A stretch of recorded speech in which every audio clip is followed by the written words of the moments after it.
Oi turma, tudo bom com vocês?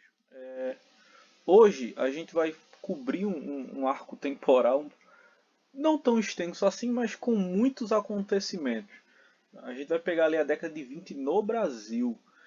Nas aulas anteriores a gente falou sobre nível mundo, então a gente tinha conversado a respeito da crise de 29, né? Os Estados Unidos da década de 20 também, a gente aproveitou para relacionar essas questões.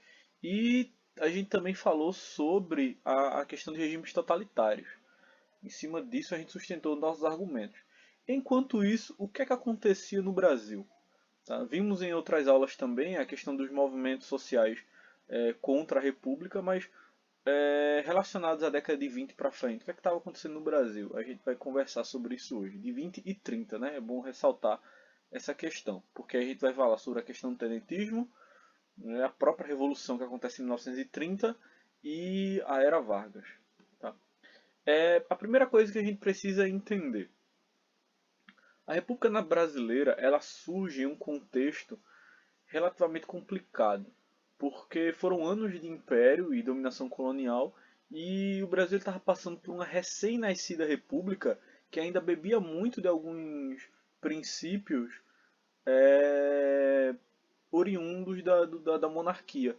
Então o mandonismo, aquele clientelismo firme, sabe? As divergências sociais que eram escancaradas, tudo isso se fazia presente e era muito comum na sociedade. Nós tínhamos as oligarquias que governavam, tá? Principalmente para satisfazer interesses particulares e não cuidar do povo. Então, custava ainda a democracia ser algo comum à vida da população. Até hoje não é. A gente sabe que o Brasil até hoje ele ainda sofre com vários problemas de uma república mal pensada e de pessoas que não entendem como funciona esse governo nacional. Gerando mesmo e sintetizando a ideia, gradativamente começava a existir um desgaste de diferentes setores sociais para essa forma de governo que não olhava para a sua população, mas estava mais preocupada em interesses comuns.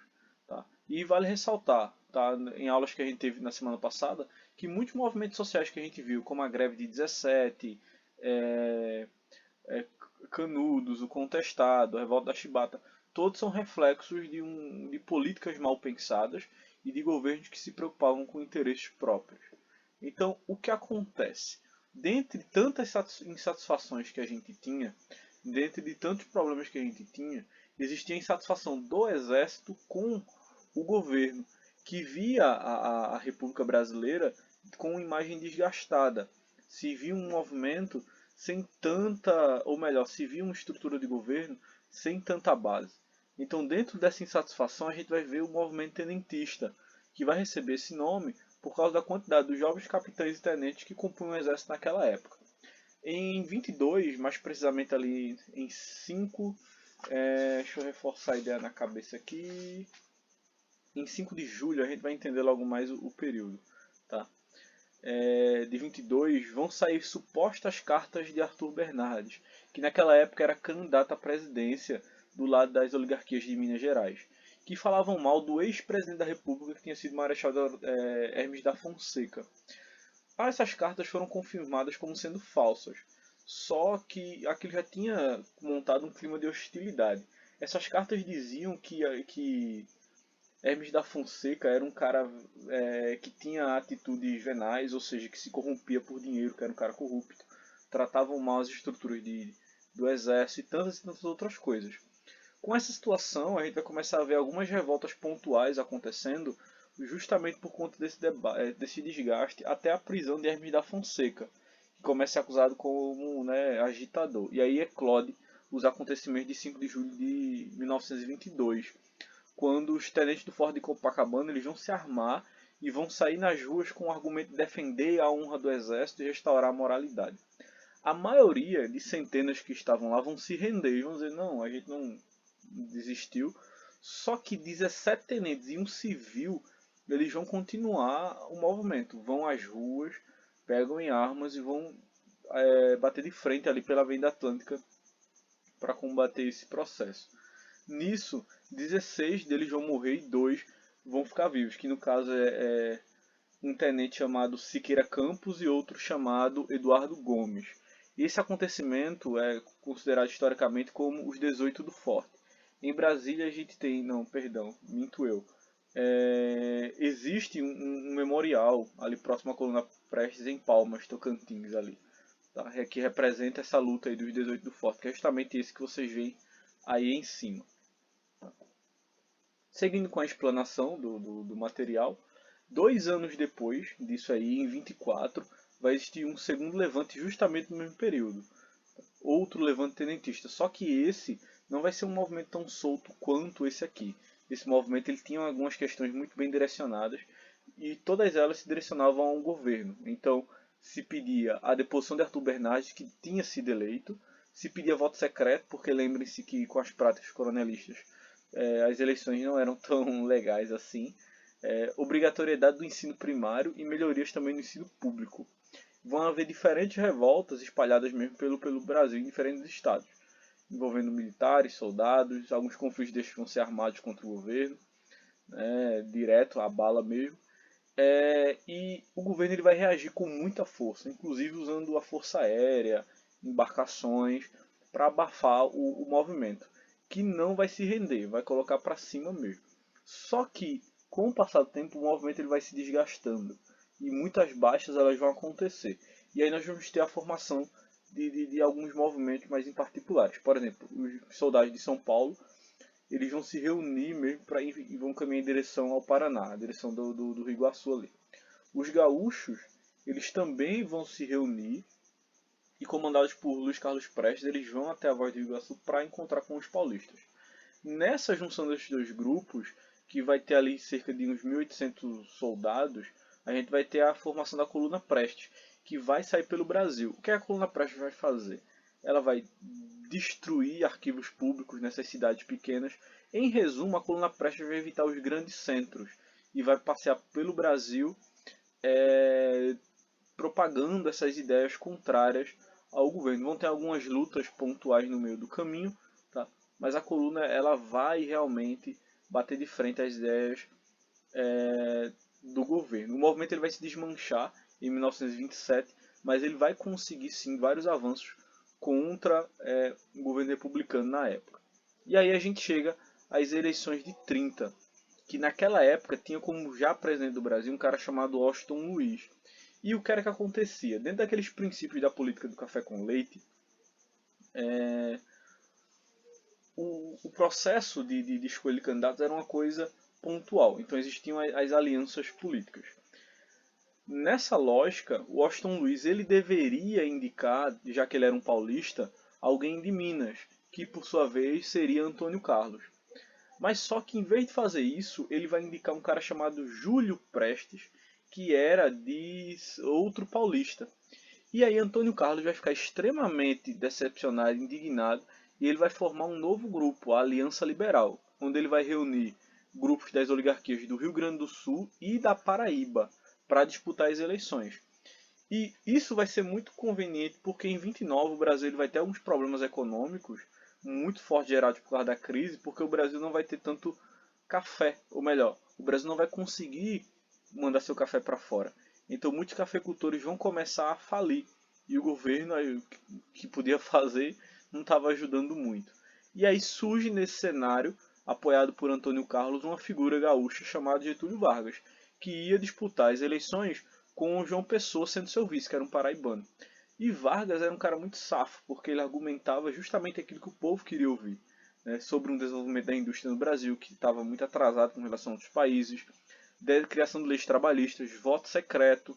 Então, gradativamente, Vargas ele ia ganhando espaço na opinião pública e ia sendo cada vez mais cotado como sendo um possível bom presidenciável. E aí a gente chega nas eleições. As eleições no passado não eram uma coisa muito, como posso falar para vocês, segura, como é hoje com a urna eletrônica e todo o processo que nós temos da justiça eleitoral trabalhando em cima. Então, fraudes, agressões, roubo de urna, pessoas que sumiam no dia da eleição, eram coisas muito comuns. Então, as oligarquias controlavam todo o processo eleitoral. Nas urnas, quem ganha as eleições vai ser o candidato paulista apoiado por Washington Luiz chamado Júlio Prestes. Só que a oposição, que no caso Vargas, não vai aceitar essa vitória e começa a haver um movimento muito forte dizendo que as eleições tinham sido uma fraude. Muito se diz que naquela época quem ganhou as eleições com quase 100% ali de apoio foi Vargas, principalmente no sul do país ali. Só que as oligarquias paulistas ali, a figura do Washington Luiz, eles foram mais efetivos em burlar o sistema eleitoral. Então o que acontece? Antônio Carlos, que era de Minas, ele solta um seguinte pensamento: façamos a revolução antes que o povo a faça. E aí começa um sentimento de ação contra o governo. Até que a gente tem um ponto central de desgaste, que é quando João Pessoa, que era vice de Vargas, ele morre em Recife num atentado à bala. Tá? Um rival político acaba descendo o dedo dele, metendo bala no coitado. E nisso aí, como grupos civis e militares vão sair do Rio Grande do Sul e ir até São Paulo para tomar o poder, junto com Getúlio Vargas. Isso em outubro de 30. Só que uma junta militar de São Paulo já tinha tomado o poder, tirado Júlio Prestes da vaga de possível presidenciável e repassa o poder para Vargas. Tudo isso que eu contei para vocês, a gente chama historicamente, ali compõe os argumentos da chamada Revolução de 30. E aí Vargas ele chega para ser o presidente da República naquela época, através de um golpe militar. O primeiro governo Vargas ele dura 15 anos. Vargas depois volta, democraticamente eleito por voto popular. Isso, se eu não me engano, no ano de 1950, eu não tenho certeza agora, tá? Mas quando Vargas assume através desse golpe, historicamente falando, a gente divide o governo dele em 3 fases. A gente tem um governo provisório, que vai de 30 a 34, que a gente vai discutir sobre ele aqui.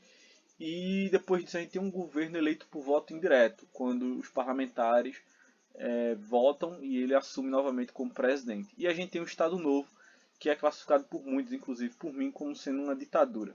Na verdade, o governo de Vargas inteiro, vocês vão entender por quê. Vargas, quando ele assume em 30, ele disse: ah não, esse governo aqui é provisório, eu vou entrar, ajeitar a casa, resolver essa imoralidade que estava acontecendo no país e eu devolvo para as eleições. Só que ele não vai fazer nada disso. Quando Vargas assume, ele começa uma campanha para se fortalecer.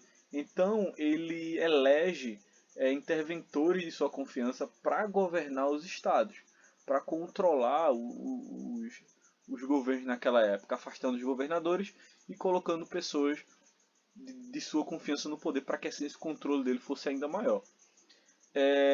Isso vai fazer com que os paulistas comecem a se desgastar, porque Vargas vai escolher um militar, tá, para ficar sob o controle de São Paulo, um tenente, tá? E aí os paulistas vão bater o pé e não vão querer que isso aconteça. E aí Vargas, ok, então Vargas tira esse sujeito e coloca alguém da confiança dos paulistas. Mas mesmo assim, ainda vai ficar um clima meio tenso, porque mesmo os paulistas vendo isso acontecer, existia uma insatisfação, principalmente pelas coisas que aconteceram antes com Júlio Prestes. Então, o que acontece para agravar ainda mais o quadro? 4 jovens eles vão ser acusados ali de atacar uma rádio pró-Vargas em São Paulo e eles vão acabar morrendo ali em confronto com os policiais.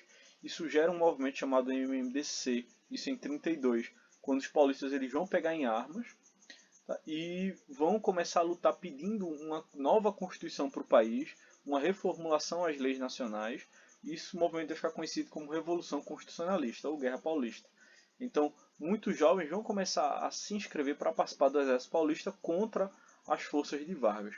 Os paulistas não vencem esses conflitos, mas só que eles até hoje se colocam como vencedores moralmente falando por conta da pressão que vai existir. Em 16 de julho de 34, uma Assembleia Constituinte é formada para se fazer uma nova Constituição.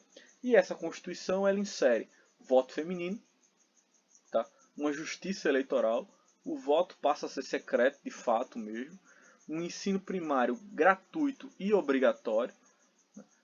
Começamos a ver processos de nacionalização ou de estatização de algumas bases de recursos nacionais. Isso é muito importante, tá? Pelo menos do meu ponto de vista. Então, minas, jazias de minerais, quedas d'água, Tudo isso que é essencial para o desenvolvimento do país passam a ter esse processo mesmo. Criação de uma justiça do trabalho e, com isso, alguns direitos trabalhistas, como jornada de 8 horas diárias, descanso semanal, indenização por dispensa em justa causa, férias anuais remuneradas, proteção de trabalho, ou melhor, proteção ao trabalho para mulheres e crianças ou menores de idade. Nessa época também, uma coisa que eu nem comentei com vocês é que na Assembleia Constituinte a gente vai ter a figura de uma mulher participando do processo, que é a chamada de Carlota Pereira de Queiroz. Ela é uma das primeiras mulheres a participar da vida pública mesmo, politicamente falando. E nessa mesma época a gente tem um fortalecimento do movimento feminista com mulheres como Berta Lutz mesmo, lutando ali em prol do voto feminino. Isso é muito importante da gente lembrar e citar aqui nesse processo. Bem, depois da Constituição, que previa eleições ali indiretas, Vargas ele acaba vencendo, tá, essas eleições indiretas e assume o poder. E aí a gente tem uma troca mesmo. A gente tem a saída do governo provisório e o início de um governo constitucional seguindo a Constituição daquela época que previa essas eleições para um presidenciável. E aí Vargas assume. Só que essa continuidade do governo de Vargas ela vai ser pautada por alguns problemas. Por exemplo, a gente está falando de uma época da crise de 29, pós-crise de 29, onde as tensões sociais elas eram fortes, tá? E existiam muitos grupos de oposição ao governo, principalmente com ideias radicais. Alguns deles inspirados em movimentos fascistas, como é o caso da Ação Integralista Brasileira, que se baseava nas ideias do fascismo italiano. Eles usavam como grito de guerra a palavra Anauê, que, se eu não tiver enganado, está diretamente associada a uma fala indígena de apoio, de união, uma coisa do tipo. Eu não vou conseguir lembrar agora para transcrever para vocês o significado disso aí. Tá? Mas enfim, continuando o que eu estava falando para vocês, essa ação integralista ela partia de algumas ideias, como um governo autoritário e central dentro de um partido único. Interesses da nação deviam sobrepor do indivíduo, então o Estado em primeiro lugar, censura aos meios de comunicação, porque eles deveriam trabalhar em cima daquilo que o Estado achasse interessante, perseguição a opositores políticos, eles tinham como lema Deus, Pátria e Família, tudo muito comum a regimes totalitários. Era muito comum nos movimentos da ação integralista eles colocarem crianças, os membros estarem ali com suas mulheres, e as roupas eram verdes, tá? E em oposição a isso aí nós também tínhamos a ANL, que era a Aliança Nacional Libertadora, que tinha alguns princípios mais voltados para o comunismo. O principal líder era Luiz Carlos Prestes, tá? E eles vão defender, claro, o não pagamento da dívida externa, a nacionalização das empresas estrangeiras, uma reforma agrária e uma formação de um governo mais popular. A ANL ela vai ser muito mais perseguida e a gente vai ter alguns problemas, como a ideia de um levante comunista. Em 5 de julho de 35, Luiz Carlos Prestes vai lançar um manifesto que ia propor o fim do governo Vargas.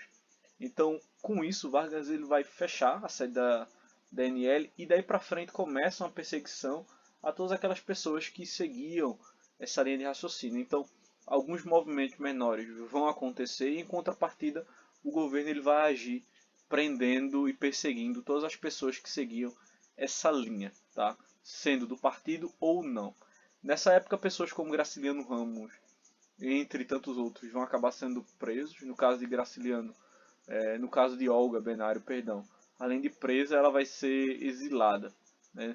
Olga é a que mais sofre, porque Olga ela era casada com o Júlio Prestes, ela era descendência alemã e judia, então ela vai ser mandada para a Alemanha na época do auge do regime nazista. Então, segundo a história, ela vai acabar sendo morta em câmaras de gás ali. Então é uma trajetória bem triste.